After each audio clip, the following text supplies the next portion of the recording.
آزادی کا ایک اہم ذریعہ ہے۔ روزہ اللہ اور بندے کے مابین ایک راز ہے۔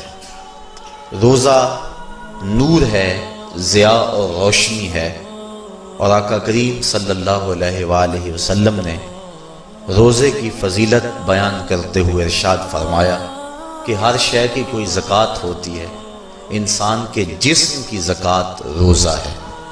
اگر روزہ رکھے گا تو جسم زکوٰۃ ادا کرے گا، جس طرح زکوٰۃ سے مال پاک ہوتا ہے، روزے سے جسم پاک ہو جاتا ہے۔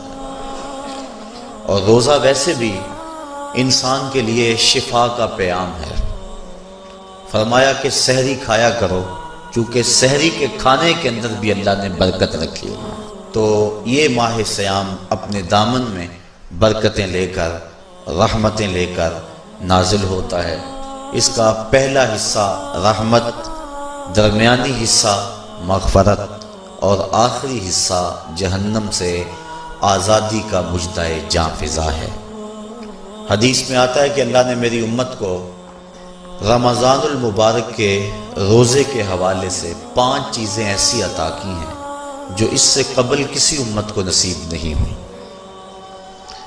ایک تو یہ کہ رمضان المبارک کے اندر روزہ رکھنے والے کے معدے سے جو بو نکلتی ہے، اللہ کو وہ مشک سے زیادہ محبوب ہے۔ دوسری بات کہ جب ماہ سیام آتا ہے تو شیاطین کو جکڑ دیا جاتا ہے۔ تیسری بات کہ روزے دار جب تک روزے میں رہتا ہے، فرشتے اس کے لیے مغفرت کی دعائیں کرتے رہتے ہیں۔ اور چوتھی بات، جب ماہ سیام کی آخری رات آتی ہے تو اس کے سارے گناہوں کو بخش دیا جاتا ہے اور اس کو جہنم سے آزادی کا پروانہ مل جاتا ہے۔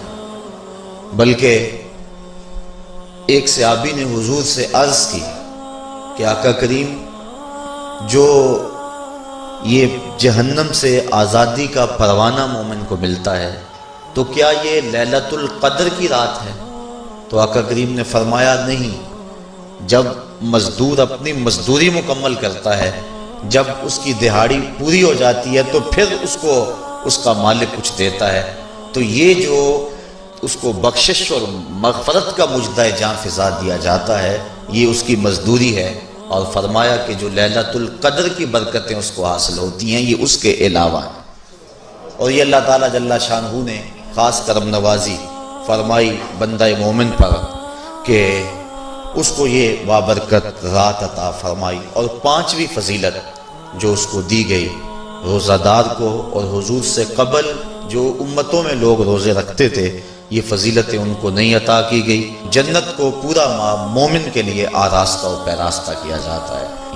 حضرت ابو ہریرہ رضی اللہ تعالی عنہ سے ایک روایت مروی ہے جس کو امام بخاری اور امام مسلم نے روایت کیا کہ آقا کریم علیہ السلام نے ارشاد فرمایا، قال اللہ عز وجل، اللہ جل شانہ ارشاد فرماتا ہے، کل عمل ابن آدم لہو، ابن آدم کا ہر عمل اسی کے لیے ہے، الا الصوم فإنہ لی، ہاں مگر روزہ ہے جو وہ میرے لیے رکھتا ہے، وأنا اجزی بہ، اور اس کی جزا میں اسے دوں گا، والصیام جنۃ، اور سیام روزہ ڈھال ہے، فإذا کان یوم صوم احدکم فلا یرفث ولا یصخب، فَإِن صَابَّهُ أَحَدٌ أَوْ قَاتَلَهُ فَلْيَقُلْ إِنِّي صَائِمٌ إِنِّي صَائِمٌ وَالَّذِي نَفْسُ مُحَمَّدٍ بِيَدِهِ لَخُلُوفُ فَمِ الصَّائِمِ أَطْيَبُ عِندَ اللَّهِ مِن رِّيحِ الْمِسْكِ لِلصَّائِمِ فَرْحَتَانِ يَفْرَحُهُمَا إِذَا أَفْطَرَ فَرِحَ بِفِطْرِهِ وَإِذَا لَقِيَ رَبَّهُ فَرِحَ بِصَوْمِهِ۔ تو فرمایا کہ جب کوئی شخص روزہ رکھتا ہے تو اس کا یہ عمل اللہ کے لیے ہے اور اللہ تعالیٰ اس کی جزا دے گا۔ روزہ ڈھال ہے، جب کوئی شخص روزہ رکھے تو وہ اس کے اندر کوئی اللہ کی نافرمانی نہ کرے، یہاں تک کہ اگر اس کو کوئی شخص گالی بھی دے تو وہ یہ کہے کہ میرا روزہ ہے، میں صائم ہوں، میں نے روزہ رکھا ہوا ہے، یہ کہہ کے لڑنے والے کو، الجھنے والے کو ٹال دے۔ حضور نے ارشاد فرمایا، مجھے قسم ہے اس رب کی جس کے قبضے میں محمد کی جان ہے، کہ روزہ دار کے معدے سے جو بو نکلتی ہے اللہ کو وہ مسک یعنی کستوری کی خوشبو سے زیادہ محبوب ہے۔ اور روزہ دار کے لیے دو خوشیاں ہیں، ایک خوشی اس کو اس وقت ملتی ہے جب وہ روزہ افطار کرتا ہے، اور دوسری خوشی اس کو اس وقت ملتی ہے جب اس روزے کے صلے میں اسے اپنے رب کا دیدار نصیب ہوگا۔ یہ بات ذہن میں رکھیں کہ اس دنیا پر سب سے بڑی دولت جو حضرت انسان کو دی گئی ہے وہ دولت ایمان ہے، اور قیامت کے دن سب سے بڑی دولت جو اہل ایمان کو دی جائے گی وہ اللہ تعالیٰ کا دیدار ہوگا۔ جنت کے حور و قصور، جنت کے محلات، جنت کی اعلی نصب نعمتیں، دنیا کی کوئی دولت اور دنیا کی کوئی نعمت جنت کی کسی نعمت کا مقابلہ نہیں کر سکتی، لیکن جنت والے جنت میں جا کر جس نعمت کو سب سے بڑا سمجھیں گے، اور وہ ہوگی بھی حقیقت میں سب سے بڑی نعمت، ایسی نعمت کہ اس نعمت کے ملنے پہ باقی ساری نعمتوں کو بھول جائیں گے، وہ یہ ہے کہ رب اپنے رخ کرم سے پردہ ہٹا دے گا اور ان کو اپنا دیدار عطا فرما دے گا۔